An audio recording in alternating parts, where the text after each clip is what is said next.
How have you been discovering the artists featured in Dear Diary Letter Club? I have been discovering them multiple ways, actually. So some of them I have found when I've travelled. So I have travelled to quite a few places now around the world, and I'm a lover of art. I've always been a lover of art since I was a young girl.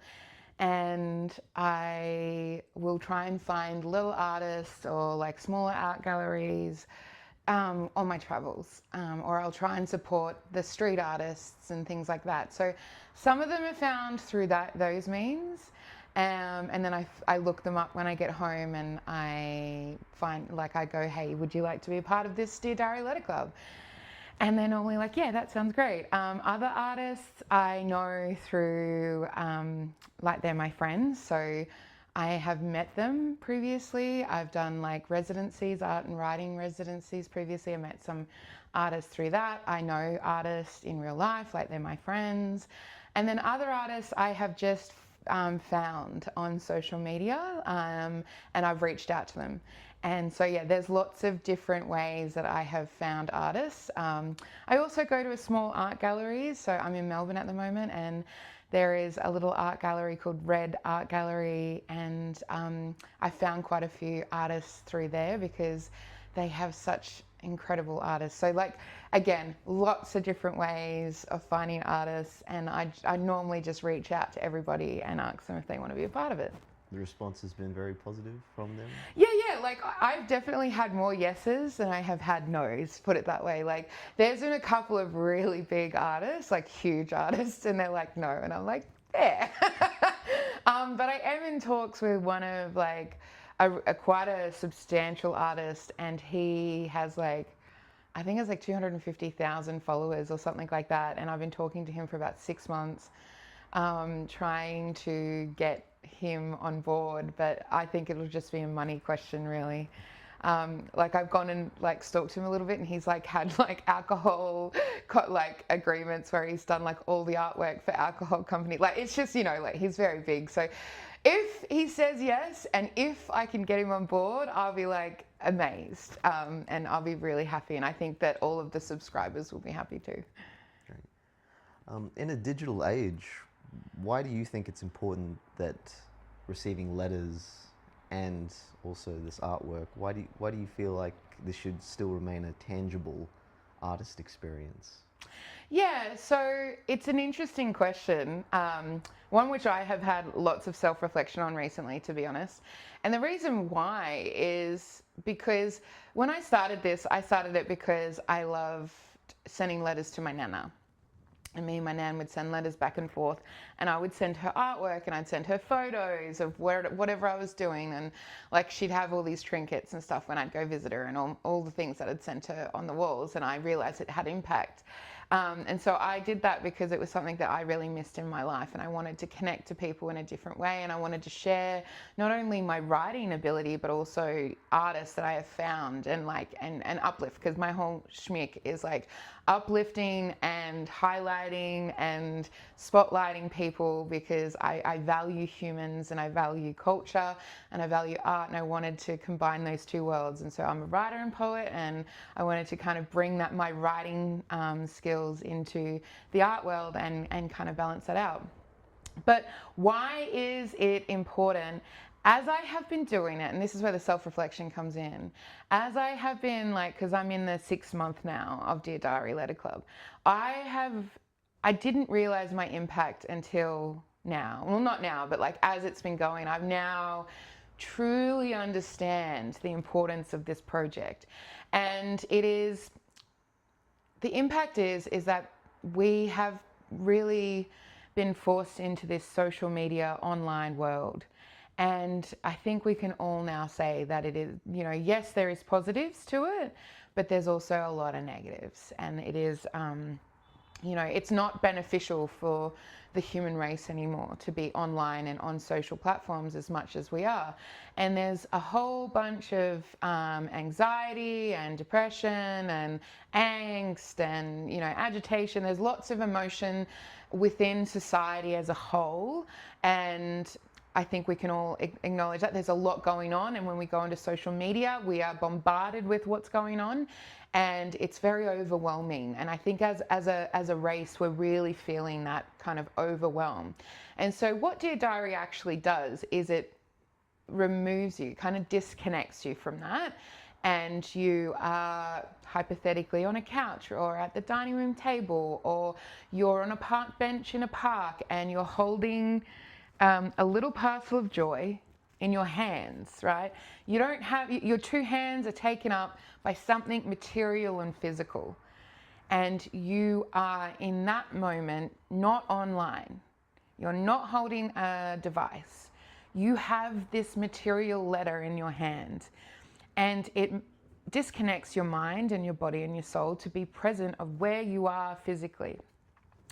And it's almost like a present that you receive every month, which you open up, and it creates this calmness. It creates moments of joy. It creates this kind of physical way of connecting, and it's a joy, like it's genuinely a joy for people to receive. Also, what has happened through this, outside of just like the disconnection and the calmness and the slowing down and just the really kind of moments of disconnect and being present in one's body and in one's space, is that people have been opening them as friends, as families. They catch up and they have a cup of tea together, and they open them together, and they read the letters. And so I have families now each month coming and sitting together, and they're reading it. They're taking in turns reading the letters, and they're discussing the artwork. And I never in a million years thought that I would, just from this idea, would then be bringing that into people's homes in such a beautiful way. Like, families are now reconnecting in a really tangible and physical and slow way, and it's like I never thought that I could bring like these kinds of experiences to people's lives. So yeah, it's been really eye-opening, and I've reflected, like, I had this idea of like sending letters to people, and now it's turned in and morphed into this really beautiful thing. And then, other people are like literally framing their artworks and are excited every month to receive their letters and their parcels of joy. Like, it's been this kind of really beautiful thing that I'm exchanging with people, and I'm showing different artists to different people that would not have possibly seen these artists. So it's just, it's kind of evolving and transforming into its own thing, which I think is just so stunning. That's good. It really sits with you and lets you think about it. In a digital age, it's all about likes, emojis, and comments, very quick reactions, and then you scroll away. But this allows you to sit with it, and I think that's something a lot of people have always appreciated about physical media. Yeah, I think so too. And I think that because of the change from like, I think there's a massive shift now from like social media and being present going into the analog, which is where me and you grew up. And, we grew up in analog. We grew up with CDs. I grew up with bloody tapes and recording music on tapes, like, and books and VCRs, like comic books and magazines. Like, we grew up in the era of like physical objects was how we consumed, and there was a beauty to that. There was this kind of element of like, it wasn't so vast and accessible, and there's pros and cons again to that, but there was like, there was this kind of beauty to finding a musician or finding a writer or a poet and sharing it with someone in that physical way of like, oh my God, read this, and handing you something. Like, there's something beautiful about going back. It's like this full circle of going back to analog. That's very true. What has been the most rewarding part of providing a platform for independent creators? It's been interesting actually, because like some artists are like all in and like, yes. And then other artists just don't want to share or don't want to acknowledge. It's been interesting seeing it, and I think there's a lot of resistance at the moment in the art world, in all like creative worlds, the resistance and this kind of like, because as creatives we reflect the world, right? So within that we reflect what's going on, and we're living through some really kind of tough times. So I think that there's been resistance of like wanting to shine as creatives and artists, and it's just been this kind of mixture, and me having to kind of accept where people want to turn up. That's, I think, been the hardest thing for me. It's just like, I'm creating reels and I'm creating videos, and I'm like going, oh my God, look at these amazing artists. Sometimes they share them, sometimes they don't. Like it's really interesting how that happens, and like I have been collaborating with them in the background, and it's been like it's a mixture. Like some are really great and want to collaborate and come up with ideas, and then others don't. And again, like, yeah, I just have to accept where the artist is, and like there is a lot of confrontation of going, look at this amazing artist, check them out. There's a lot of emotion that comes up, I've found, with artists of like, they're like, don't look at me, like, don't. I just want to create. And so it's interesting, that relationship of like, which I think is also coming through a lot at the moment as well, of like, I just want to create. I just want to create music. I just want to be a photographer. I just want to be a multimedia artist or just an artist, versus you're forcing me to be online and you're forcing me to make these videos, and like, I just want to create. I'm good at creating. Why can't I just create? And it's interesting seeing that, even this discussion happening. And sometimes I understand it as well, because I get over having to create for this like machine, this social media machine, to try and get seen. But I also understand like people wouldn't find what I'm doing if it wasn't for me posting, right? So and so for me, I'm like, I want to be seen. I want people to see what I'm doing. It's amazing what I'm doing. It adds so much value to life and to people's lives. So it's hard, because like I think there's a balance with that as well, with artists, of going, it's okay to walk into your power. It's okay for you to be seen. Like, it's okay. And for them to kind of understand that it's not forced, but it's like showcasing how amazing they are. So yeah, there's been a lot of learnings as well, like within the process of, having to just be patient. This must be a very new concept for them as well, because independent artists they probably feel like they're confined to certain spaces. Or I'll just put it on social media and see if it gets a buzz. The idea of going, well, I want to send actual prints of it to people in a letter subscription service, that must be something like, I've never thought of that. Yeah, they haven't. And it was really interesting, because like when I came up with the idea, people really didn't kind of get it. And I was just like, that's okay. And like, I had to be patient to like go, people don't know what the hell you're talking about. Like, until I started sending them and they could physically see them, and they're like, ah. And then like when they turn up, the artists, each artist is a different artist. So when they because I send them for their month, I send them one of the parcels of joy, and they like read it, and it kind of is like the penny dropping moment of like, this is what it's about. Okay, and I get it, like we're humans, we don't really know the unknown, but like, they all took a chance on me, honestly. They took a chance on something that they really can't, some of them didn't really understand, others understood, and they said yes, and we went on this journey. And I, because I do all the printing myself, like I don't get any company to do it. So I print all the artwork prints, I print all the letters, I print, like if there's so for March, which is Marissa Zimmerman, I did up like a little thingy, and then I created a like a little photo of us, like in a frame. And so I print all of this myself, right? So like I print all of these elements for the month, and So there's a lot of work that goes involved, like that is involved for me. But yeah, so they don't necessarily see all of that, but then they kind of receive it and they go, oh, okay, this is what it is. So yeah, I'm so grateful for every single one of them for taking a chance on me and for saying yes to and for letting me at least explain and walk them through what it is, and it's been really successful so far.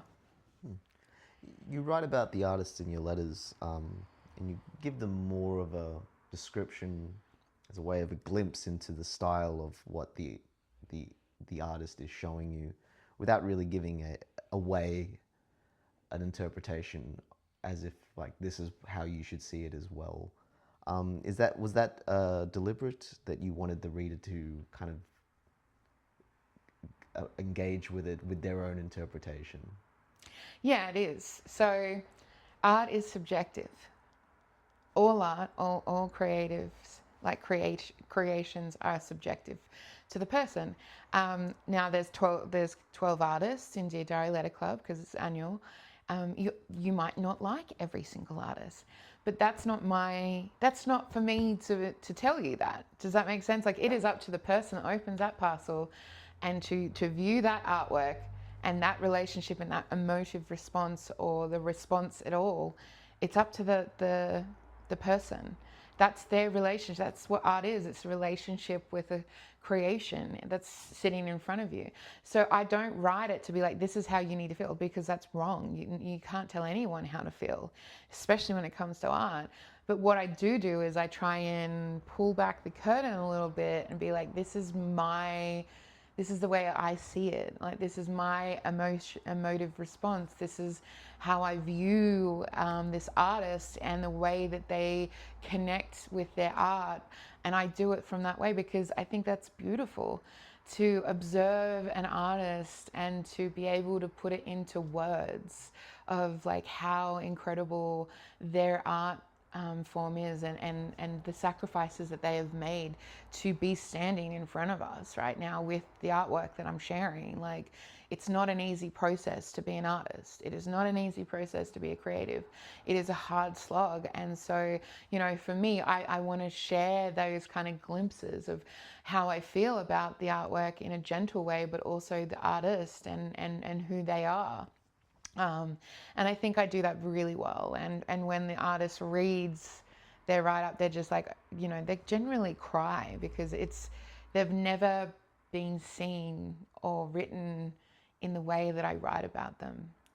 And it's touching because they deserve to. Everyone deserves to. But these artists are amazingly incredible, and they deserve to be seen and to be expressed in that way. I think that's why, like, I talk about me being a writer and writing about artists, but it's not until you receive one of my letters and you read my write-up on the artist that you understand the impact and the crossover between, photographers and painters and watercolor artists and multimedia artists with writers, right? So like you have this intersection of creatives utilizing each other's skills to create something else, and I think that's really beautiful, is the fact that I get to share that with the artist and to write, and I love writing. And so yeah, I think it's important that we all get to experience artwork and not have it forced upon us of what we should or should not experience when we view it. I like how at the end of your letters or the write-ups or the artist, you ask questions like, how does it make you feel? Did it find you? And I think that's a really sweet way to end each letter, with an invitation to feel. It's something that not everybody gets every day, not in the form of a letter anyhow. No, no, and you're right, like, because like that's what it is. That's exactly the point. It's like, how did this piece make you feel? Like that's the whole point. So it's like, yeah, it's an invitation to have dialogue, to a thought-provoking last question. What are some of your aspirations that you have for Dear Diary Letter Club in the future, in terms of growing the art community space? Yeah, this is interesting question because like we're seeing a huge shift, and it's happened in Melbourne where we've had the literary funding cut, we've had the creative funding cut, so like grants for artists and creatives across the board, it's gone. And so what we're really dealing with is we're dealing with a society that is saying we don't value art because they don't. They don't value art and they don't value literacy. They do value sport. And, you know, I think I'd like to point out Ireland, because what Ireland has done is they said, look, we're not going to allow our creatives to live in poverty anymore. We're going to give them a living wage. And they did this experiment. And what they found was when they paid artists and creatives appropriately, they actually added more money into society, right? So it was not a drain. It was adding economics, financial economics to the system and society that we live in. And you can see that across the board because we're creatures of community. So and art is community. Like whether you want to acknowledge it or not, it is the reflection of the society that we live in is what we create. And so like when you cut the funding to that, there has to be things like Dear Diary Letter Club that sprouts up and gives different opportunities, because this is essentially funded by the people. Like I pay the artists and all the other costs I wear, but this is funded by the people for the artists and creatives, if that makes sense. Like that's how I see this. It is our way of continuing to allow creation to flourish. So where do I want this to be? I want this to be as big as it humanly possibly can be. I want thousands and thousands and thousands of subscribers. Why do I want that? Because I want to be able to then not only pay artists more money, but I also want to then capitalize on small businesses and start bringing them in. So this is a cultivation of community in all ways. So like I don't want them to pay anything. I just want to showcase them. Again, everything I do, showcasing, uplifting, and bringing people together to show there's different ways of doing things. So I am literally going, yes, this is what we have. We have no funding. We have, society attacking creatives. This is what I'm doing to counter that.